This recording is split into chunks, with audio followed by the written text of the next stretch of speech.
Hi, in this video I want to show you how you can easily host a static website on intercomputer blockchain with Juno. So let's start with launching Juno's Launchpad, and as you can see here I have there two websites already.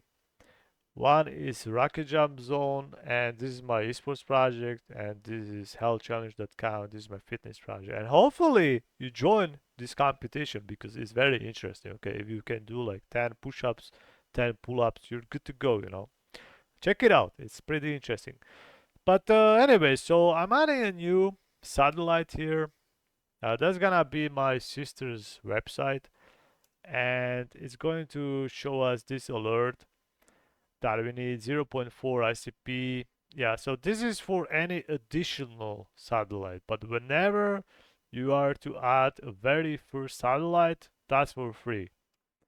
Still, if you compare to classical web hostings where you like pay like I don't know $50 a year, this is like for free. You basically pay $2 and you get a full package, for your website. I mean, it's crazy. And you do not have to worry about like creating an SSL certificate and anything like that. So that's really amazing. So that's why I'm making this tutorial for you guys, because maybe you have websites there, you know, using a crappy web to web hosting when we can have our websites on the blockchain, which cannot be taken down, cannot be hacked. So that's really amazing. Yeah, so let's just top up my wallet here with some ICP, and then I'm able to add a new satellite slash canister, and that's where my website will be living. So it's a good practice to name it as your domain name, but it's up to you. And then advanced options, just leave it as it is. I'm going to speed up this a little bit. Yep. So congratulations. And we can already check out this URL, and it's gonna show you just Juno's template.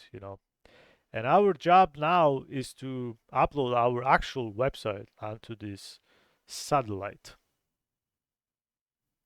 So let's do that. Open your terminal and we can start coding. I'm kidding.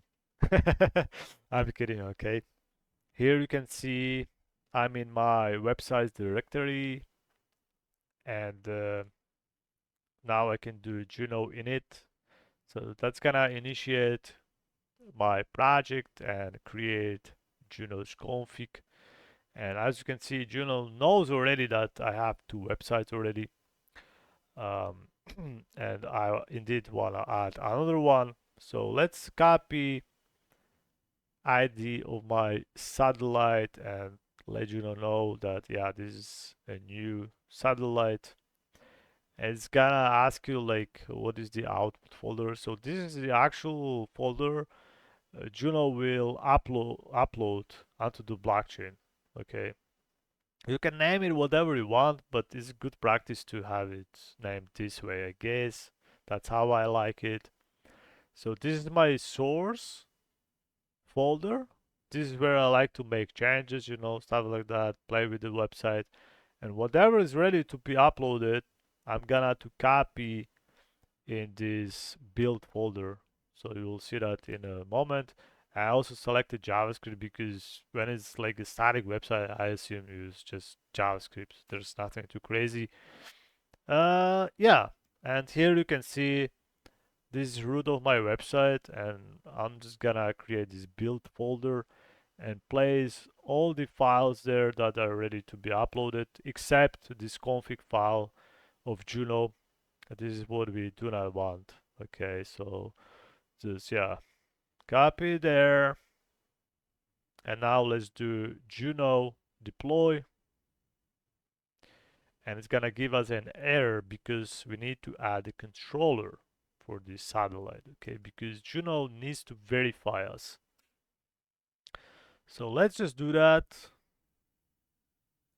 Type in Juno login, and I have already a controller because I have two websites, two satellites, okay? So I don't need to create a new controller. I'm gonna just use my already existing controller, and you just copy it, as you can see, to your satellite. So setup, I'm gonna show it here, I guess. Yes, here we go. So add the controller and put it here, administrator, submit. And now it is, yeah, and now it's done, and we can just deploy our website onto the blockchain. But yeah, I forgot that, yeah, we need to specify satellite ID. So we'll just give it, and yeah, what am I doing in this video? Come on. Okay, here we go. So yeah, that's satellite ID and name of it, name of this satellite. And now we're good to go. We can finally deploy this project.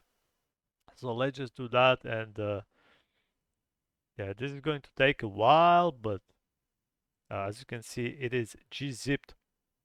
So this is one of the features Juno does for us, okay? If you check out their documentation, you can specify in your config some features. So this is this gzip, and by the way, this is by default. So you do not have to worry about it, like enable it or whatever. But you can also disable gzipping if you don't want it. But why would you do that? Because this is going to speed up your website overall. So that's that. But check out their documentation, and once it's done, we can finally open our canister and check out the website. As you can see, it's working, it's fine. My sister, she does some massages, stuff like that. So the website is working fine. And lastly, probably you want to add your custom domain because this URL is not what you want.